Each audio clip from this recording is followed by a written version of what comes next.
What if the three women who appear in the biblical narrative as separate figures were actually three faces of the same goddess? The triple aspect of the sacred feminine that had to be fragmented and demonized so that patriarchy could claim dominion over both earth and heaven.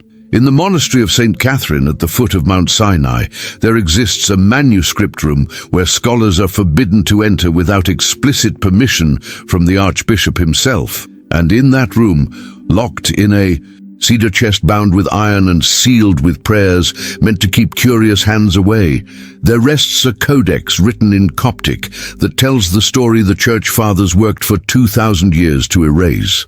It is called the Gospel of the Three Who Are One, and it reveals that Lilith, Eve, and Mary Magdalene were never separate women, but three manifestations of the divine feminine principle, the maiden, mother, and crone, who together formed the complete image of the goddess before she was shattered into pieces and scattered across scripture like broken glass.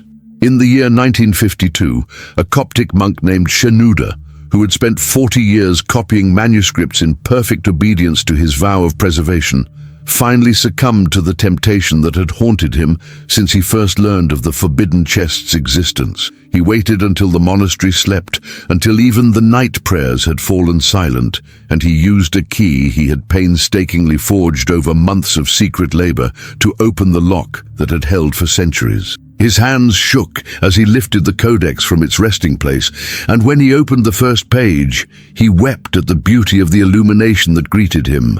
A woman whose body contained three forms: maiden with unbound hair flowing like starlight, mother with swollen belly cradling the cosmos, and crone with eyes that had witnessed the birth and death of universes.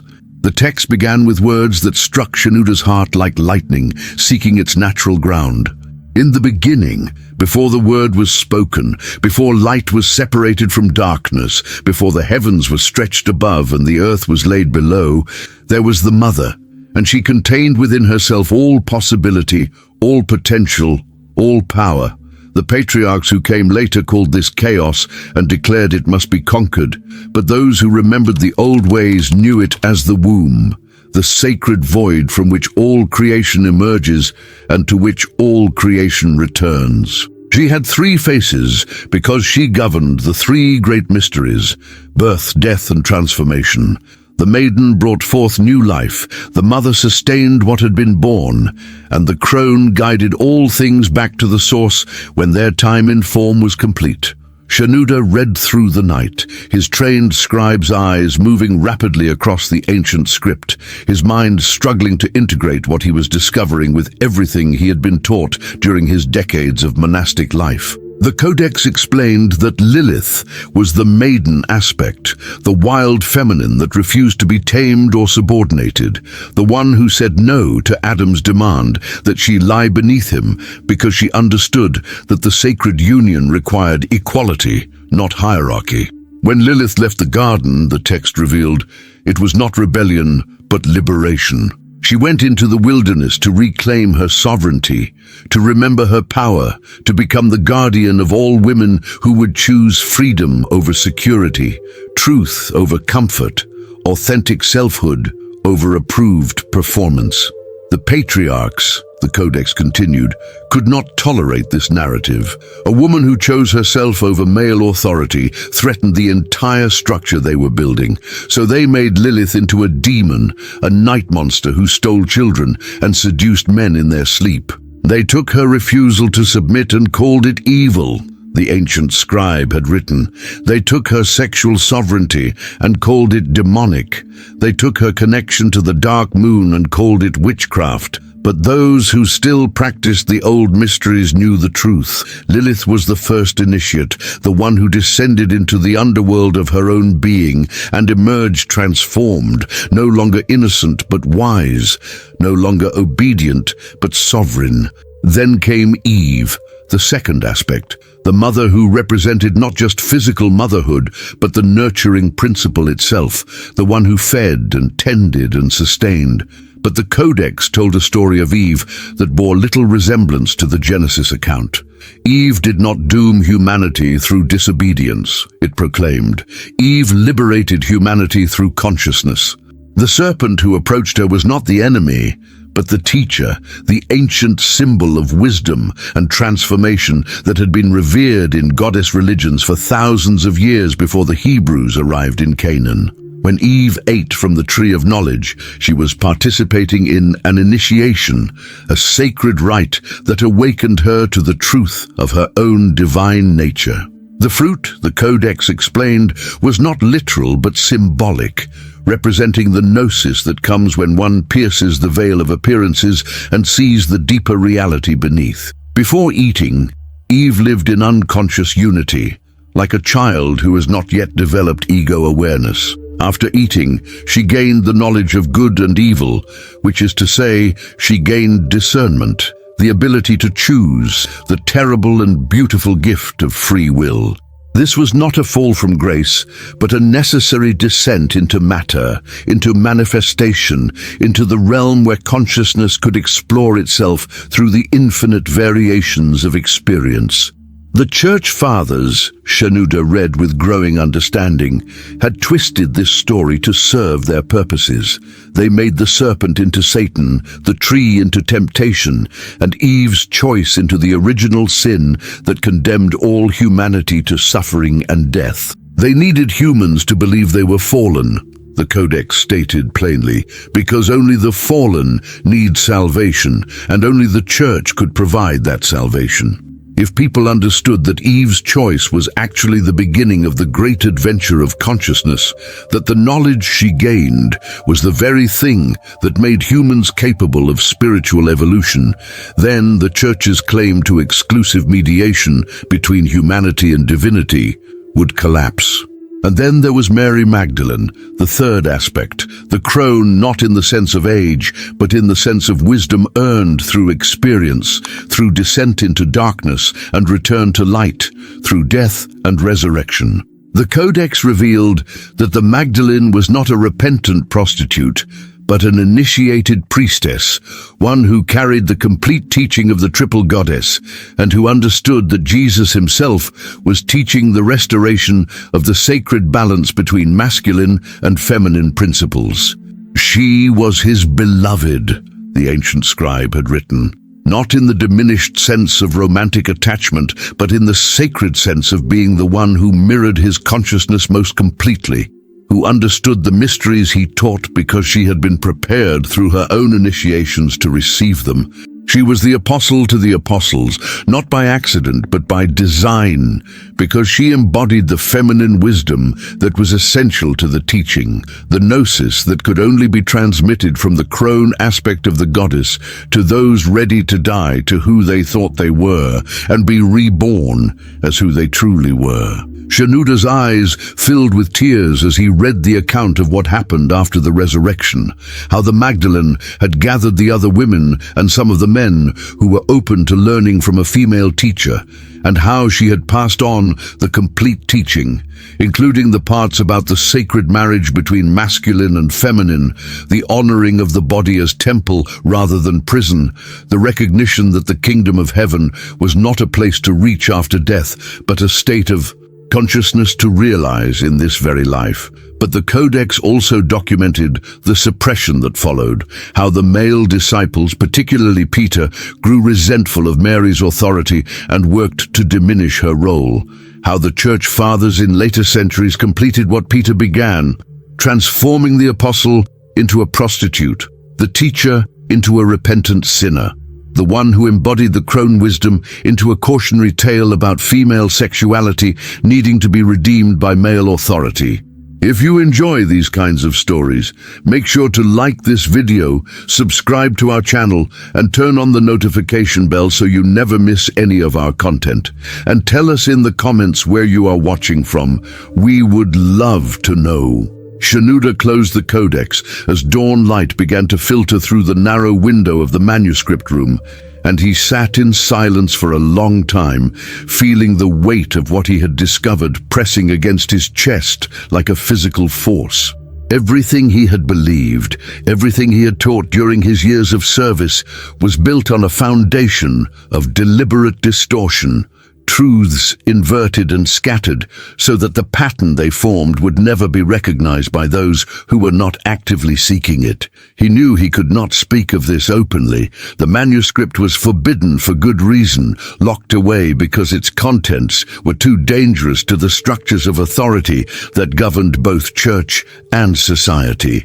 If he revealed what he had read, he would be declared heretical, possibly imprisoned or killed, and the codex itself would be destroyed to prevent others from discovering the same truths. But neither could he simply return the manuscript to its chest and pretend he had not seen what he had seen.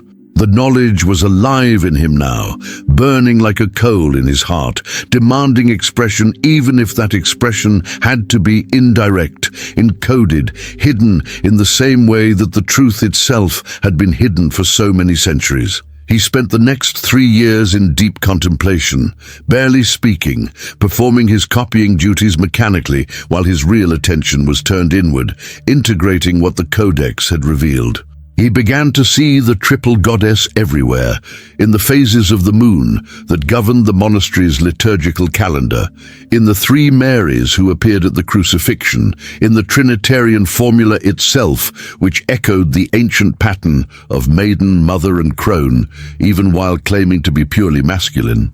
And he began to have visions, experiences that came during his hours of prayer and fasting, moments when the veil between worlds grew thin, and he could see into realms that existed alongside the physical, but were invisible to ordinary perception. In these visions, the 3 women appeared to him not as separate beings, but as one consciousness expressing itself through 3 forms, and they spoke to him in a voice that was simultaneously 3 voices and 1 voice, teaching him what the codex had only hinted at. The fragmentation of the goddess, they explained, was not just a theological mistake, but a wound in the collective psyche of humanity. When the feminine was split into pieces, and those pieces were either demonized or domesticated, when women were taught to fear the Lilith aspect of their nature, to feel shame about the Eve aspect, and to deny the Magdalene wisdom that comes through direct experience rather than male mediation, the result was a catastrophic imbalance that has shaped human civilization for millennia. They showed him how this imbalance manifested in the domination of nature rather than partnership with it, in the suppression of women's voices and bodies, in the split between sexuality and spirituality that made both realms toxic, in the fear of death that came from forgetting the crone's teaching that endings are also beginnings, that the descent is as sacred as the ascent, that darkness is not the opposite of light, but the womb from which light is born. But the time of fragmentation is ending, the 3 who are one told him. The goddess is reassembling herself, not because we do anything, but because consciousness itself is evolving, remembering what it forgot, healing what was wounded. In ages to come, women will reclaim their Lilith power, refusing to be subordinated or silenced. They will honor their Eve nature, understanding that the body and its desires are not shameful but sacred. And they will embody Magdalene wisdom, teaching and healing and prophesying without needing male permission or validation. Shenuda asked them what his role should be, how he could serve this restoration from within the very institution that had worked so hard to prevent it. Do what you are already doing, they replied. Preserve what can be preserved, hide what must be hidden, and most importantly, live the truth, even if you cannot speak it. Let your own consciousness be transformed by what you have learned, and that transformation will ripple outward in ways you cannot predict or control. You are a seed planter, not a harvest reaper. Trust that the seeds you plant will grow in their own time. He took their guidance to heart, and in the years that remained to him, Shenuda became known throughout the monastery as a man of unusual depth, someone whose prayers carried a power that others could feel, even if they could not name it. He copied manuscripts with the same precision he always had, but now he occasionally added marginal notes in script, so small that most readers would miss them, little hints and clues that pointed toward the suppressed teachings for those who had eyes to see. He created illuminations for certain texts that included symbolic representations of the triple goddess, disguised as acceptable Christian imagery, but carrying the encoded wisdom for those who understood the language of symbols. He wrote hymns that could be sung in the monastery's chapel, but that actually invoked the three aspects of the feminine divine, praising the maiden's courage, the mother's nurturing, and the crone's wisdom, in words that seemed orthodox, but that resonated with deeper truths. And before he died at the age of 78, Shenuda returned the forbidden codex to its chest and locked it again, but not before he had created a map, encoded in a series of illuminated manuscripts that he scattered throughout the monastery's collection, a map that would guide a future seeker to the chest and to the key needed to open it, ensuring that what he had discovered would not die with him, but would be passed forward to the next keeper when the time was right. The decades passed, and the manuscript room at St. Catherine's Monastery continued to house its secrets, the forbidden chest sitting in its corner like a seed waiting for spring. The world beyond the monastery walls changed in ways that would have astounded Shenuda. Empires rising and falling, technologies emerging that would have seemed like magic to his medieval mind. Consciousness evolving through stages of development that brought humanity closer and closer to readiness for the restoration of the fragmented goddess. In the year 2018, a scholar of early Christian texts named Dr. Miriam received a fellowship to study manuscripts at St. Catherine's. She was a Coptic Christian herself, raised in the tradition, but increasingly troubled by the patriarchal structures that seemed so at odds with the teachings of Jesus, particularly his radical inclusion of women in his inner circle, his willingness to speak with and learn from women in a culture that treated them as property. She had spent years researching Mary Magdalene, following the trail of suppressed texts and hidden traditions, uncovering evidence that the Magdalene had been far more than the repentant prostitute of popular imagination.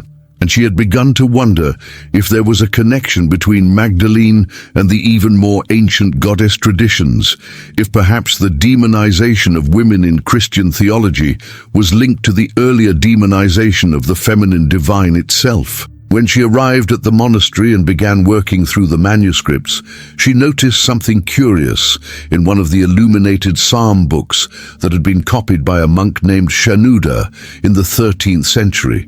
Certain letters were marked with tiny dots that could easily be mistaken for specks of dust or imperfections in the vellum, but when she examined them more closely under magnification, she realized they formed a pattern, and the pattern was a code. It took her 3 weeks to decipher the message, working late into the night in her small cell, comparing the marked letters across multiple manuscripts, recognizing finally that Shenuda had created a treasure map of sorts, a set of instructions that would lead the right seeker to something he had hidden but wanted found.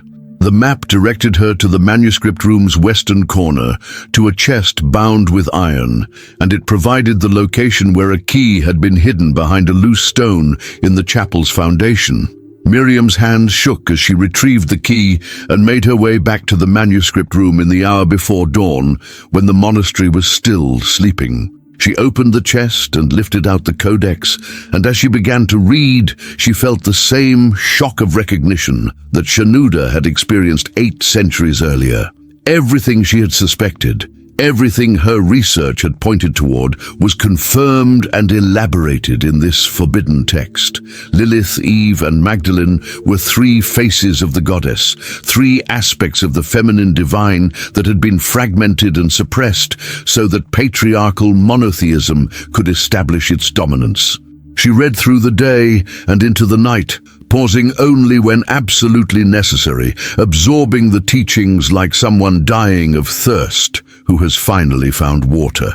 The codex explained that the restoration of the goddess could not happen through external revolution, but only through internal transformation, as individual women and men reclaimed the fragmented aspects within themselves and integrated them into wholeness. To heal the Lilith wound, the text instructed, women must reclaim their right to say no, to establish boundaries, to refuse subordination even when refusal brings punishment.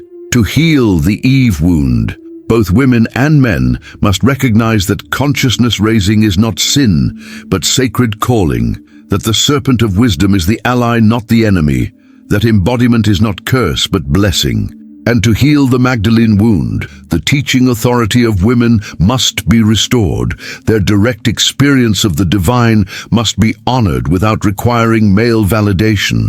Their gnosis must be recognized as equal to and complementary with masculine knowing. Miriam understood as she read that she had been prepared for this discovery through all her years of study, all her struggles with the patriarchal interpretations that had never quite satisfied her seeking heart. She knew what she had to do, even though it would cost her everything she had worked for in the academic world, perhaps even her safety in a religious institution that still guarded its orthodoxies jealously. She photographed every page of the codex, created digital backups, and encrypted them with codes that only those who were meant to find them would be able to break. She wrote her own commentary, explaining the historical context and the theological implications, making the case that the triple goddess was not a pagan corruption of Christianity, but the original truth that Christianity had suppressed. And then she released it all into the world, through channels that could not be easily traced or shut down, watching as the knowledge spread like fire through dry grass, igniting conversations and controversies, awakening women to the recognition of what had been stolen from them and men, to the understanding of how the suppression of the feminine had wounded them as well. The institutional response was exactly what she had anticipated. She was declared a heretic by some, a fraud by others, a dangerous influence who was leading the faithful astray with neo-pagan fantasies disguised as scholarship. But she was also celebrated by those who had been waiting for exactly this revelation, the missing piece that made sense of their own experiences and intuitions, the confirmation that the fragmentation they felt was not personal failure, but collective wound, and that healing was possible. Miriam spent the rest of her life teaching what the Codex had revealed, creating communities where women could explore the three aspects of the goddess within themselves, where men could learn to honor rather than fear the feminine, where the sacred marriage of masculine and feminine could be practiced as spiritual path rather than just biological imperative. She wrote books and gave lectures, trained teachers and established centers, all the while knowing that she was planting seeds whose full flowering she would not live to see, but trusting that the goddess herself, in her triple form, would ensure the harvest came in its own perfect time. And in the hearts of women around the world, something ancient stirred, a remembering that bypassed the rational mind and spoke directly to the cellular knowledge carried in the body itself. They began to recognize Lilith in their own refusal to be diminished, Eve in their own hunger for knowledge and growth, Magdalene in their own capacity to teach and heal and prophesy. They began to understand that the three were never separate, but always one, three faces of the same divine consciousness that had been theirs all along, waiting only for the courage to claim it, the willingness to integrate what had been fragmented, the faith to trust that the goddess was not dead, but only sleeping, and that her awakening was the awakening of the world itself to a new possibility, a healed consciousness, a restored balance between all the polarities that patriarchy had forced into false hierarchy. The triple goddess was returning, not as external deity to be worshipped, but as internal reality to be embodied, and with her return came the possibility of healing wounds that had festered for millennia, of restoring what had been broken, of remembering what had been deliberately forgotten, of becoming whole in a way that honored both the masculine and the feminine as sacred and necessary partners in the eternal dance of consciousness, exploring itself through infinite forms and endless becoming. And if you like this story, you will definitely love the next one that's appearing on your screen. Don't forget to subscribe to our channel, leave your like, and activate the notifications. See you in the next one.